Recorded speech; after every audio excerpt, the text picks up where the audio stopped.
तो हेलो बच्चों, स्वागत है आप सभी का हमारे अमेजिंग से ऑनलाइन प्लेटफॉर्म उद्देश्य क्लासेस RTGH पर, जहां पर आज की क्लास में मैं हेमंत गुरावा आपके लिए लेकर आया हूं क्लास 10th की साइंस का जो अपना चैप्टर चल रहा है प्रकाश। उसमें हमने पिछली क्लास में पढ़ा था लेंस क्या होता है, लेंस के प्रकार पढ़े थे और लेंस से जो अपवर्तन होता है उससे संबंधित नियम पढ़े थे। आज की इस क्लास में हम पढ़ेंगे कि लेंस से हम प्रतिबिंब का निर्माण कैसे करें, ठीक है। और सबसे पहले पढ़ेंगे उत्तल लेंस से, यानी उत्तल लेंस से हम प्रतिबिंबों को निर्माण किस प्रकार कर सकते हैं। यहाँ से हर साल क्वेश्चन आते हैं, ठीक है। तो चलिए स्टार्ट करते हैं। तो सिर्फ आपको लगभग 2-3 कंडीशंस याद रखनी हैं कि जो किरणें मुख्य अक्ष के समांतर आती हैं वो अपवर्तन के पश्चात फोकस से जाती हैं, ठीक है। दूसरी शर्त, जो फोकस से आती है वो मुख्य अक्ष के समांतर हो जाती है अपवर्तन के पश्चात। और क्या शर्त थी, जो प्रकाशिक केंद्र से आती है वो वैसी की वैसी ही चली जाती है, यानी उसमें जरा सा भी रिफ्रैक्शन नहीं होता, अपवर्तन नहीं होता। और एक और थी कि जो 2f1 से आती है वो 2f2 से ही चली जाती है, ठीक है। इतनी बात आई समझ में। तो अब हम सबसे पहले कंडीशन पढ़ेंगे। देखो अनंत वाली बना देता हूँ सबसे पहले मैं, कि भाई जो प्रकाश किरणें अनंत से आती है वो अपवर्तन के पश्चात कहाँ से जाती है।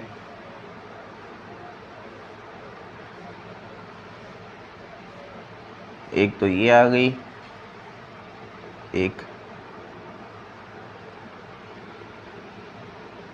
ये आ गई, ठीक है। और ये अपवर्तन के पश्चात कहाँ से जाएगी, फोकस से जाएगी।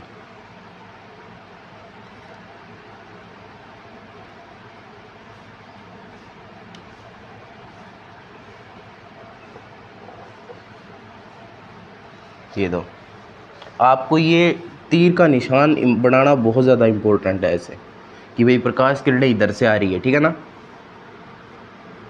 और ये यहाँ से रिफ्लेक्ट हो गई और कहाँ पे मिली, फोकस पर।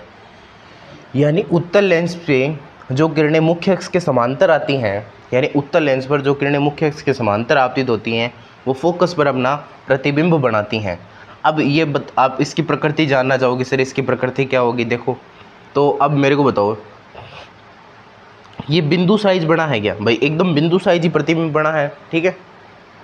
अब सेकंड कंडीशन कि भाई 2f1 से परे हो, ये तो क्या हो गया अनंत। भाई जहाँ अनंत का मतलब मैं बहुत बार बता चुका हूँ और एक बार वापस बता देता हूँ। अनंत का मतलब है अगर किसी लेंस की फोकस दूरी 25 सेंटीमीटर है, ज़्यादातर सेंटीमीटर में होती, तो इसके लिए ऑटोमेटिक 10 मीटर हो चाहे 5 मीटर हो, 10 मीटर 5 मीटर ये क्या हो जाएंगे, ये अनंत हो जाएंगे। इसके लिए अनंत का मतलब ये नहीं है इनफाइनाइट दूरी अनंत कहलाती है। 25 सेंटीमीटर फोकस दूरी वाले लेंस के लिए भी अनंत क्या है, 10 मीटर है, 15 मीटर है, 20 मीटर है, जो भी है, ठीक है। तो चलो आगे वाली कंडीशन अप्लाई करते हैं। अब हम क्या करेंगे, अब हम रखेंगे 2f1 से परे। 2f1 से परे का मतलब 2f1 से दूर रखना है, तो हमने 2f1 से दूर रख लिया। एक कंडीशन मैंने पीछे वाली अप्लाई कर दी, बोले क्या, बोले जो किरणें मुख्य अक्ष के समांतर आती हैं, जो किरणें मुख्य अक्ष के समांतर आती हैं वो अपवर्तन, ध्यान रखना लेंस से अपवर्तन होता है, कई गलती कर देते हैं परावर्तन लिख देते हैं, गलत हो जाएगा। तो जो किरणें मुख्य अक्ष के समांतर आती है अपवर्तन के पश्चात फोकस से होकर जाती है। अब बस एक कंडीशन और अप्लाई कर दो, इसको थोड़ा आगे बढ़ाओ, इसको आगे बढ़ाना पड़ेगा।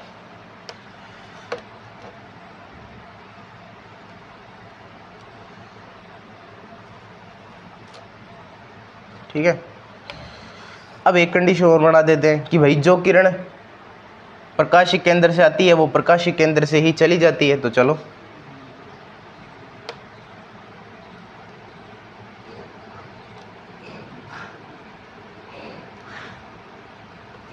देखो, मैं एक कौन सी कंडीशन अप्लाई करता हूँ कि जो किरण प्रकाशिक केंद्र से आती है वो प्रकाशिक केंद्र से ही चली जाती है।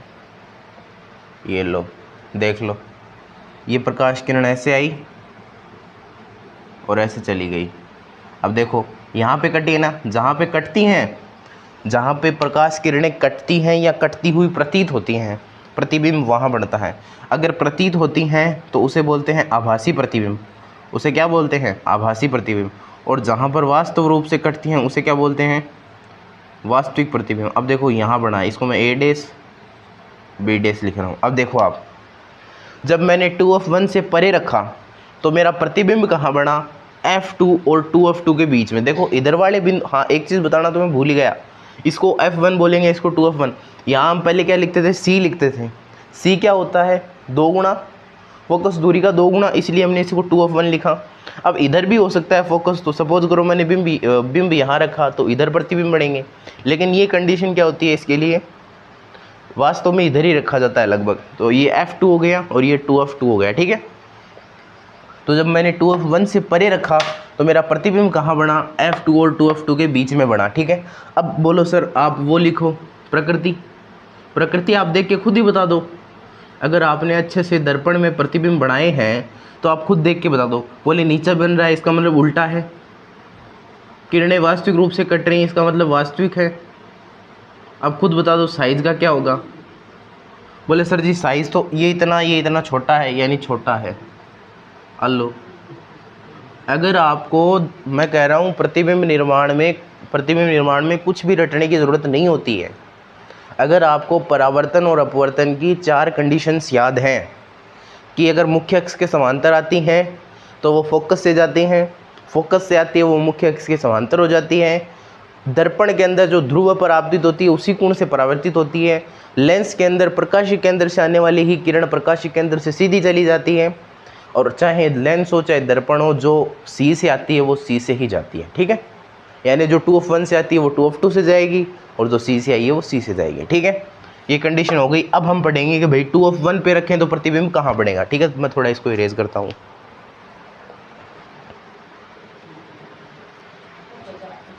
कई स्टूडेंट सोच रहे होंगे, बोले सर आपके इतने एग्जैक्ट कैसे बन रहे हैं। तो देखो, आप जितना मेज़रमेंट एग्जैक्ट करोगे ना उतने ही आपके प्रतिबिंब एग्जैक्ट बनेंगे। जो मेरे साथ बच्चे शुरुआत से जुड़े हैं, जिनको पता है कि सर ने दर्पण से प्रतिबिंब निर्माण कैसे बताया था, उनको तो पता है कि सर हमेशा ये जो गैप होते लेते हैं ना, ये फिक्स लेते हैं। जैसे अब मैंने यहाँ जो गैप लिया है वो 4 इंच का है और इधर भी 4 इंच का है। देखो मेरे पास स्केल बड़ी है इसलिए मैंने ज़्यादा बड़ा गैप लिया है, आपकी नोटबुक छोटी होती है इसलिए आप अपने हिसाब से गैप ले लेना। भाई 3 सेंटीमीटर का, 6 सेंटीमीटर का, उतना, ठीक है। जब तक आप ये फिक्स नहीं लोगे ना तब तक आपका काम फिक्स नहीं आएगा। जैसे मैंने आपको दर्पण से एकदम फिक्स एक्यूरेट ले लेके बताए थे, अब तो मैंने क्या पहले ही बना लिया था, ये सेटअप पहले बना लिया था। अब ये 4 इंच है, ये भी 4 इंच है, इधर भी 4 इंच, इधर भी 4 इंच, यानी टोटल मतलब वक्रता त्रिज्या तो हो गई 8 सेंटीमीटर और फोकस दूरी हो गई 4 सेंटीमीटर, ठीक है। तब मेरे एकदम एग्जैक्ट आ रहे हैं वैल्यू, ठीक है।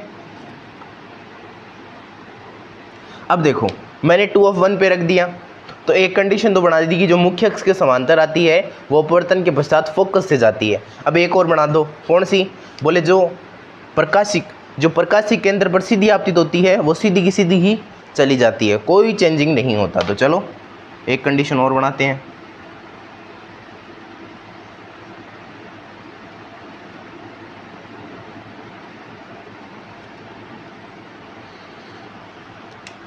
देख सकते हैं आप,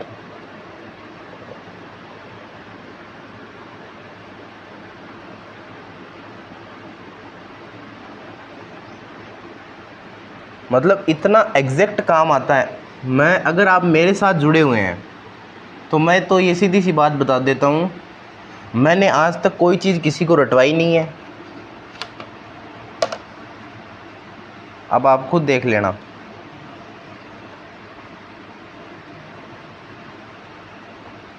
खुद देख लो आप। मैंने 2f1 पे रखा, प्रतिबिंब 2f2 पे ही बना है, मतलब इतना एग्जैक्ट काम। ये a डैश और ये b डैश, मैं आपको एक बार इनकी वो हाइट और मेज़रमेंट करके बताऊंगा। देखो इसकी हाइट मैंने ली थी 4.5 इंचेस, ठीक है, और इसकी कितनी ली है ये देख लो, इसकी भी इतनी आई है 4.5 इंचेस, मतलब एक्यूरेट काम, सारा का सारा एक्यूरेट। तो फिर भी आप कह रहे हो सर हम रटते हैं, क्यों रटते हो, वो तो आपकी मूर्खता है। जब हमने 2f1 पे रखा तो प्रतिबिंब कहाँ पे बना, बोले 2f2 पे। उल्टा बना है क्या, बोले हाँ। वास्तविक बना है क्या, बोले हाँ। छोटा नहीं बना, ये पीछे वाली कंडीशन है, छोटा नहीं बना, क्या बना है, समान आकार का। क्या बना है, समान आकार का। अब देख लो, फिर भी बच्चे क्या कहते हैं, सर हमें प्रतिबिंब, कई टीचर्स तो ये चैप्टर रटवाते हैं वो ये कहते हैं कि इसमें समझने लायक है क्या, और मेरा ये कहना है कि इसमें रटने लायक है क्या। क्या है इसमें रटने लायक? कुछ नहीं है। मैं कहता हूँ अगर आपके पास थोड़ा बहुत दिमाग है तो इस चैप्टर में रटने लायक कुछ नहीं है। आपके सामने आप खुद देख लो ना, प्रतिबिंब निर्माण सब रटवाते हैं और मैं आपको एकदम ईजी करवा रहा हूँ। बस 4 कंडीशन ध्यान होनी चाहिए, काम हो जाएगा अपने आप। चाहे फिर एग्ज़ाम में कोई सी कंडीशन दे दे आपको, ठीक है। अब आगे वाली कंडीशन करते हैं, इसको थोड़ा इरेज करते हैं। तो अब देखिए हम क्या करेंगे, अब हम 2F1 और F1 यानी वक्रता केंद्र और फोकस बिंदु इनके बीच में रखेंगे। तो आप खुद बता दो प्रतिबिंब कहाँ बनेगा। बोले सर जी 2F2 से परे बनेगा, लेकिन देख बनाते हैं। मैं कह रहा हूँ मेजरमेंट अपना एकदम एक्यूरेट आना चाहिए। तो आता है क्या?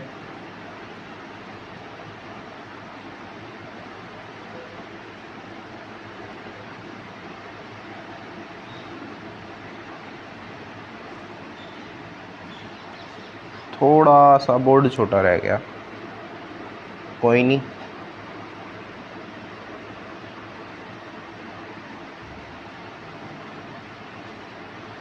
यहाँ कट हुआ है, देखो ये ऐसे सीधी जा रही है और ये ऐसे जा रही है, यानी यहाँ कट हुआ है, ठीक है। ये ऐसे आई।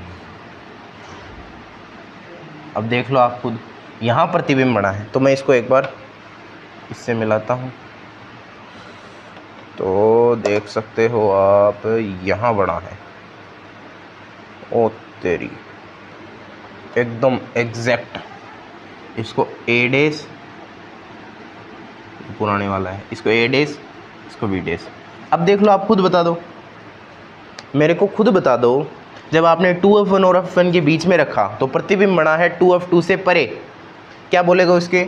ये वो हो गया 2F1 व F1 के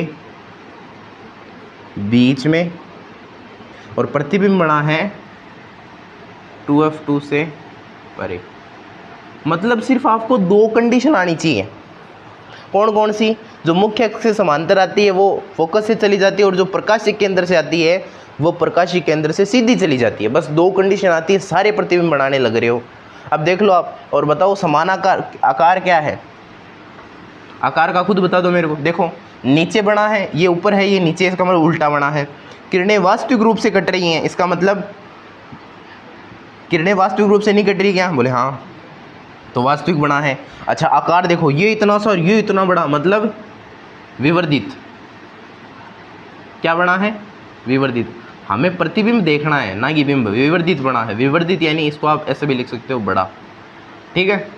इस कंडीशन में कोई के भी प्रॉब्लम। अब आगे वाली कंडीशन में F1 फोकस पे रखेंगे, तो सीधी सी बात है, सबको पता है फोकस पे रखोगे तो कहाँ पे बनेगा? अनंत पे बनेगा। चलो फिर आगे वाली कंडीशन करते हैं। मेरे हिसाब से कोई डाउट नहीं होना चाहिए। चलो अब देखो, अब हम फोकस पे रखेंगे F1 पे, तो सीधी सी बात है, मेरे को बता दो कहाँ बनेगा? बोले सर जी अनंत पे बनेगा। तो बनाओ फिर प्रतिबिंब बनाओ। कैसे बनाओगे? कि जो किरणें प्रकाशीय केंद्र से जाती हैं वो सीधी निकल जाती हैं, तो निकाल दो। और एक और चीज़ देखो, मैं तो बोर्ड पे बना रहा हूँ तो भी मेरे एग्जैक्ट बन रहे हैं, आपको तो नोटबुक में बनाने हैं। नोटबुक में अच्छे से स्केल, छोटी स्केल होती है, आराम से मेजरमेंट करो। मेरे तो बोर्ड पे भी एग्जैक्ट बन रहे हैं, तो आपके स्केल मतलब कॉपी में तो एकदम एग्जैक्ट बनने ही चाहिए। देखो तो जो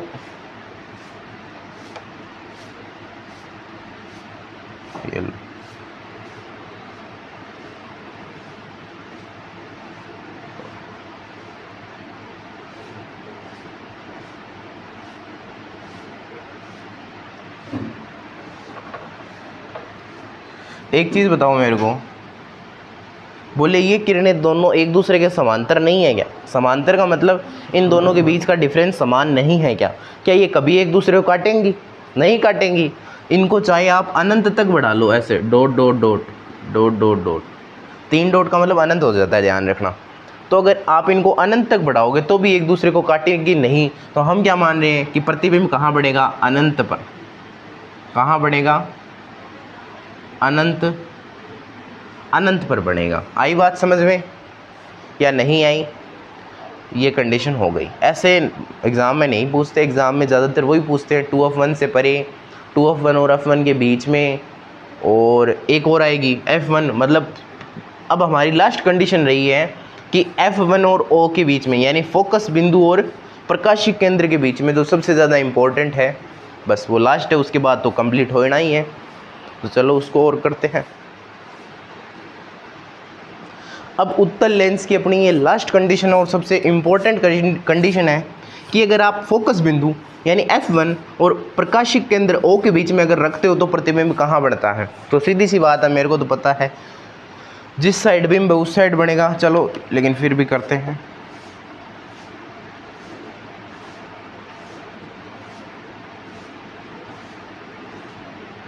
अब देखो मैं सीधी सी बात बताता हूँ, एक बार स्केल नहीं हटाता, आप खुद देख लो, ये दोनों किरणों के बीच का डिफरेंस बढ़ता जा रहा है। इसका मतलब चाहे आप इनको अनंत तक बढ़ा लो, ये एक दूसरे को कट करेंगी नहीं।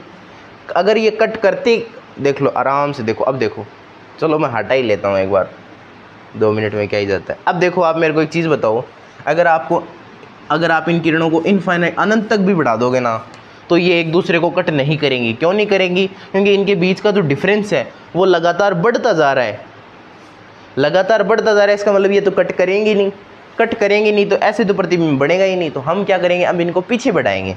पीछे का मतलब जिस साइड बिंब है ना उस साइड बढ़ाएंगे। 2 मिनट, तो चलो बढ़ाते हैं।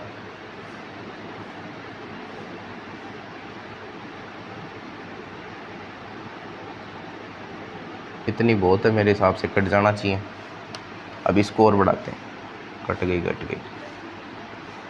चलो कटा तो सही।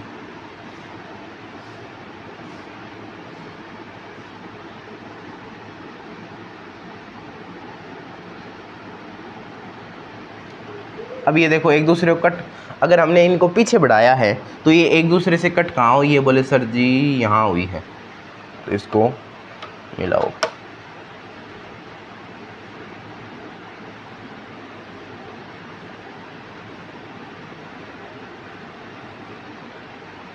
ओ तेरी, कितना बड़ा बड़ा है रे। ए डैश बी डैश, मतलब जब आपने फोकस बिंदु और प्रकाशीय केंद्र के बीच में बिंब को रखा है, बिंब का मतलब ये ए बी, तो आपका प्रतिबिंब बना है जिस साइड बिंब है उस साइड और अत्यधिक बड़ा। अब आप प्रकृति लिखो। प्रकृति में रखा कहाँ है? F1 व O के बीच में। अच्छा, बना कहाँ है? जिस और बिंब है, जिस और बिंब है उस और बना है। अच्छा मेरे को ये बता दो प्रकृति क्या है? बोले सीधा बना है क्या? बोला हाँ सीधा बना है, सीधा बन गया। दूसरी चीज़ मेरे को बताओ, आभासी बना है क्या? किरणें वास्तविक रूप से थोड़ी कट रही थी, आभासी बना है। अच्छा सीधा बना है, आभासी बना है। और एक चीज़ और बता दो मेरे को, अत्यधिक बड़ा बना है।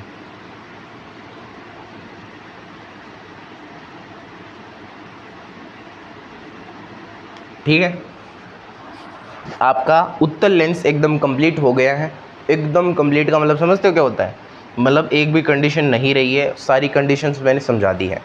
अब हम टेबल फिल करेंगे, उत्तल लेंस की टेबल फिल करेंगे पूरी की पूरी कंप्लीट एकदम। तो आप मेरे साथ बने रहना, 5 मिनट की क्लास और लूँगा मैं, जस्ट एंड फाइनल, उसके बाद में कंप्लीट करेंगे। तो चलिए अब 2-3 मिनट में ये टेबल फिल करते हैं। अगर आपने अच्छे से पीछे वाली 20 मिनट की क्लास को एकदम अच्छे से देखा है, जो मेरी क्लास अभी मैंने ली थी उसको अच्छे से देखा है, तो मेरे हिसाब से आराम से ये टेबल फिल कर सकते हो आप। तो याद करो, जब अनंत पे था तो प्रतिबिंब कहाँ बना था? बोले सर जी फोकस पर। तो मैं इसको ये लिख देता हूँ F2 पर। ठीक है, प्रकृति क्या थी? बोले बिंदु साइज। कैसा बना था? बिंदु साइज। आई बात समझ में? दूसरी कंडीशन हमने बनाई थी 2F1 से परे, तो प्रतिबिंब बना था सर जी 2F2 व F2 के बीच में। कहाँ बना था? 2F2 और F2 के बीच में। और क्या बना था? बोले उल्टा बना था, वास्तविक बना था और छोटा बना था। छोटा ही तो बना था, याद करो। बोले हाँ छोटा बना था। तीसरी कंडीशन है 2F1 पे तो सीधी सी बात है 2f2 पर बना था, और बोलो उल्टा बना था, वास्तविक बना था, उल्टा बना था, वास्तविक बना था और समान आकार का बना था। मैंने तो आपको आकार का भी मेज़रमेंट करके दिखाया था, 4.5 इंचेस का बना था। 2f1 और f1 के बीच में अगर आप रखते हो तो कहाँ बनता है, 2f2 से परे बनता है, 2f2 से परे बनता है, उल्टा बनता है, वास्तविक बनता है और बड़ा बनता है। ठीक है, आई बात समझ में, वास्तविक बनता है और बड़ा बनता है। अगर आप f1 पे रखते हो तो अनंत पे बनता है। ठीक है, बड़ा मान लो, बड़ा बनता है। ठीक है, और f1 और o के बीच में अगर आप रखते हो तो जिस ओर बिंब है उसी ओर प्रतिबिंब है। मतलब जिस ओर आपने बिंब रखा है ना, उसी ओर प्रतिबिंब बनता है। ठीक है, जब f1 और o के बीच में अगर आप रखते हो। और प्रकृति क्या होती है, बोले सीधा बनता है, मोस्ट इम्पोर्टेंट कंडीशन यही है, सीधा बनता है, आभासी बनता है, सीधा बनता है, आभासी बनता है, अत्यधिक बड़ा बनता है, अत्यधिक बड़ा। मैं कह रहा हूँ इस टेबल को आपको रटने की कोई ज़रूरत नहीं है। अगर आपने मेरे साथ पीछे प्रतिबिंब निर्माण आसानी से समझ लिया है तो ये टेबल अच्छे से समझ में आ जाएगी, वरना भाई साहब रटते रहो। ठीक है, रटने की आदत डाल लोगे 11th-12th में। अगर आपने केमिस्ट्री मतलब वो मैथ्स ले ली या फिर साइंस बायो ले ली तो फिर तो क्या ही फ़ायदा होगा, रटते रहना, कुछ फ़ायदा तो होगा नहीं। ठीक है, तो आज की क्लास के लिए इतना ही, धन्यवाद। अगर आपको हमारा कंटेंट अच्छा लगा हो तो चैनल को लाइक करें, शेयर करें, सब्सक्राइब करें। धन्यवाद।